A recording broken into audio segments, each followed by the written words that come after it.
Bonsoir à tous et bienvenue dans Gab Culture. Cette semaine, nous recevrons dans Diaspo Art une jeune Gabonaise qui a représenté le vert jaune bleu national du côté du Tchad. Nous allons découvrir Daisy de Mvemo. Nous parlerons également dans 7e regard d'une série télé-sourd intitulée Sens dessus dessous, réalisée bien sûr par Matamba Kambila, et elle sera au micro de Ruth Mignolet afin de répondre à ces différentes questions.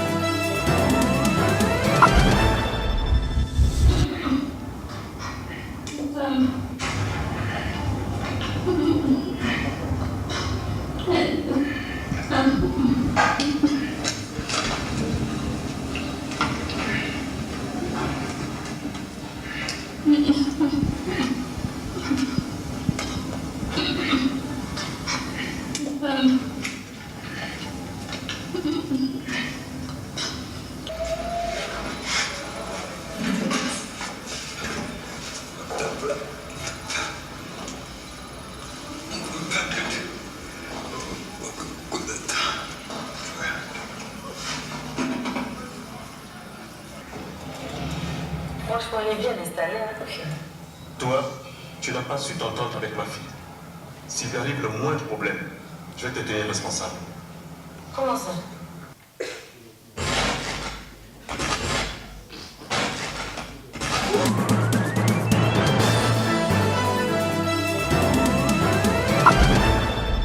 Cette semaine, nous vous l'annoncions, nous parlons dans 7e regard avec Ruth Mignolet, précisément du cinéma d'études. Et on va parler de réalisation. Elle s'appelle Matamba Kambila. Kambils. Ah, vous pouvez dire Kambils. Ok, Oui, d'accord. voilà. Bon, on s'est écrit Matamba Kambila, on va le dire en français. Elle a réalisé 9 séries, donc c'est une série de 9 épisodes qu'elle a réalisé avec des enfants sourds et muets. D'accord. La série s'appelle Sans dessus dessous. Donc c'est une télé-sourde, Voilà. réservée exclusivement à des sourds muets. Donc pas réservé, ça veut dire le film, les acteurs à l'intérieur sont des D'accord. sourds muets, mais tout le monde peut regarder le film. On a regardé les 9 épisodes, hein, les épisodes qui vont de la sensibilisation à la connaissance des signes sourds, aux problèmes que un jeune peut avoir. Ça veut dire qu'ils sont aussi bien comme tous les autres jeunes de la planète. Il n'y a pas de différence. Ce n'est pas parce qu'ils sont sourds-muets qu'ils n'ont pas de problème et qu'ils ne se posent pas des problèmes eux-mêmes. Bon, on va peut-être parler des films ou encore des 9 films qui ont été regardés. C'est vrai qu'elle a présenté ces films en disant que c'était des films d'école. Parce que les enfants eux-mêmes ont été pris en immersion durant 6 mois.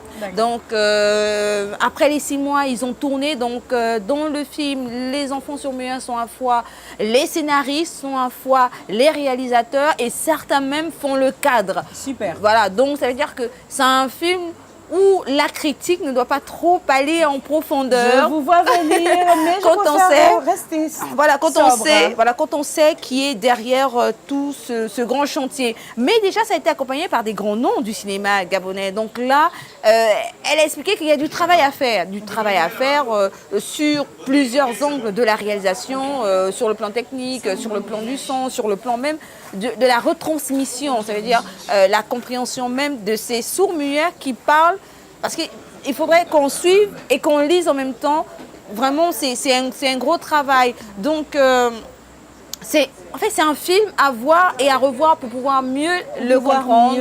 Voilà, mieux le saisir. On espère seulement qu'elle pourra poursuivre sa série de films parce que, par manque de moyens, la série s'est arrêtée à 9 épisodes. Alors vous avez eu l'occasion notamment de rencontrer Matamba Kambila et on rappelle bien sûr qu'elle a pu collaborer avec des grands noms tels que Henri-Joseph Bididi, pour ne citer que ce nom parce qu'il y a des plus grands noms, voilà, et notamment Ligis qui l'a accompagné. On va donc regarder avec vous à cette interview. Vous avez rencontré Matamba Kambila et juste derrière ce sera à l'affiche, et cette fois-ci nous serons en compagnie de Chouchou Lazare. Peut-être qu'il va vous habiller d'ici là, sait-on jamais. Oui, le jour de mon mariage, c'est déjà prévu. Ah, d'accord, ok. Allez, à toutes.